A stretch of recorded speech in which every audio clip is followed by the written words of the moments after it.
Are you able to understand your emotions? Are you able to control your emotions? Are you able to gauge how other people feel? Are you open to other people's feelings? These are the questions that lead to the identification of a unitary intelligence that was needed to process emotional information, which is emotional intelligence or EQ. Daniel Goleman's book, Emotional Intelligence, the author quotes the five main domains of emotional intelligence, coined by Peter Salovey: knowing one's emotions, managing emotions, motivating oneself, recognizing emotions in others, and handling relationships. As each of these domains are increasingly important in our interconnected work life and personal journeys, managers, educators, and entrepreneurs are more than ever understanding the value of emotional intelligence.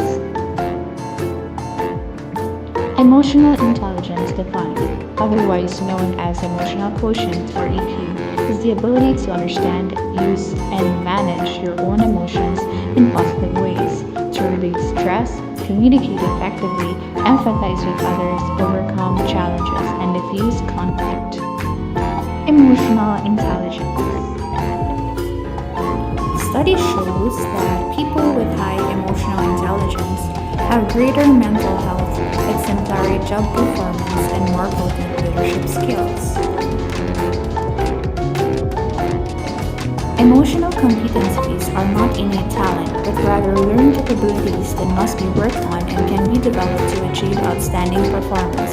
With that, our objectives is to inculcate respectful understanding between colleagues in a workplace with different emotional capabilities, to know the importance of understanding one's emotional intelligence for ourselves, others, and for the organization.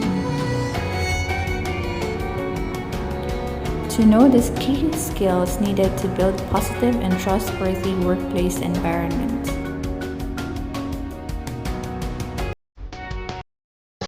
For decades, researchers have studied the reasons why a high IQ does not necessarily guarantee success in the classroom or the boardroom. By the 1980s, psychologists and biologists, among others, were focusing on the important role other skill sets needed to process emotional information, playing in promoting worldly success,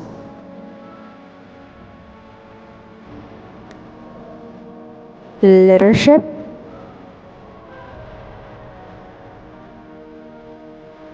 personal fulfillment,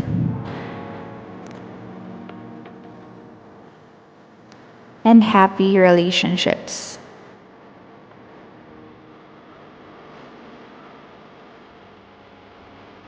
In 1990, psychologist John Mayer, now at the University of Hampshire, and Peter Salovey of Yale, theorized that a unitary intelligence underlie those other skill sets.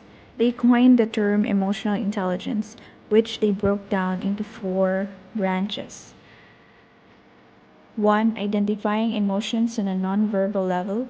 2. Using emotions to guide cognitive thinking.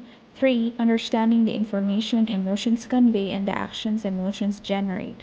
4th, regulating one's own emotions for personal benefit and for the common good.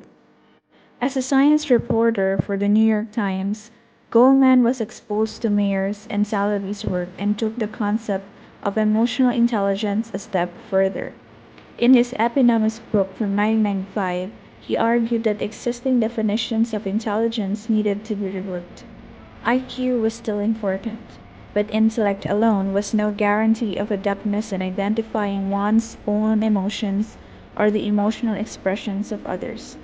It took a special kind of intelligence, Goldman said, to process emotional information and utilize it effectively, whether to facilitate good personal decisions, to resolve conflicts, or to motivate one and others. Emotions. Emotion is a natural instinctive state of mind, deriving from one's circumstances, mood, or relationships with others. There are positive emotions and negative ones. It consists of subjective experience, behavioral responses, and physiological responses.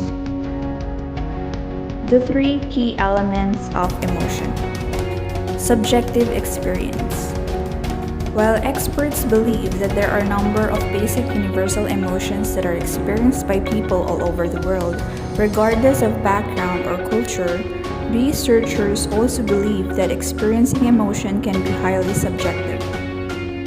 While we have broad labels for emotions such as angry, sad, or happy, your own experience of these emotions may be much more multidimensional, hence subjective. Physiological responses. If you've ever felt your stomach lurch from anxiety or heart palpate with fear, then you realize that these emotions also cause strong physiological reactions. Many of these physiological responses you experience during an emotion, such as sweaty palms or racing heartbeat, are regulated by the sympathetic nervous system. Behavioral response. The final component is perhaps one that you are most familiar with. The actual expression of emotion. We spend a significant amount of time interpreting the emotional expressions of the people around us. Our ability to accurately understand these expressions is tied to what we psychologists call emotional intelligence, and these expressions play a major part in our overall body language. Research suggests that many expressions are universal, such as a smile to indicate happiness or a frown to indicate sadness. Sociocultural norms also play a role in how we express and interpret emotions.